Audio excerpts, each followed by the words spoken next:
Regarde ce petit enfant qui prend la boisson dans la main de son père et la verse dans un gobelet. Regarde cette vidéo du début jusqu'à la fin pour comprendre pourquoi il fait cela. N'oublie pas de t'abonner et de liker. Cette femme mettait quelque chose dans la boisson de son petit ami pour l'empoisonner. Mais l'enfant de l'homme était derrière eux et suivait toute la scène sans qu'il ne le sache. Lorsque l'homme a pris la boisson pour boire, son enfant l'a discrètement récupérée et l'a versée dans un gobelet, puis dans le verre de la jeune femme. La femme, pensant que son copain avait déjà bu, était heureuse d'avoir réussi. Elle reçoit ensuite un appel et dit à son ami qu'elle a accompli sa mission, sans savoir que l'homme avait tout entendu. Quand l'homme revient, il s'assoit avec elle et lui donne de l'argent. La femme, très heureuse, continue de boire la boisson qu'elle avait elle-même empoisonnée.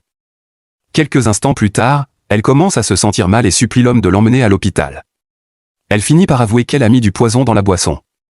L'homme lui révèle que son enfant a tout vu et a échangé les verres. Elle a donc bu son propre poison. L'homme comprend qu'elle ne l'aimait pas vraiment et la chasse de chez lui. Abonne-toi, like et partage, et dis-nous en commentaire d'où tu nous suis. Si tu étais à la place de cet homme, tu aurais réagi comment?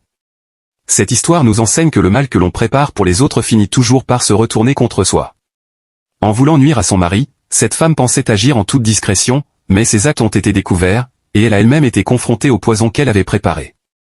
Cela montre que les mauvaises intentions ne restent jamais cachées éternellement. La vie a une manière de rétablir l'équilibre, et toute action négative finit par avoir des conséquences. Cette histoire nous rappelle aussi l'importance de la sincérité, du respect et de la loyauté dans une relation.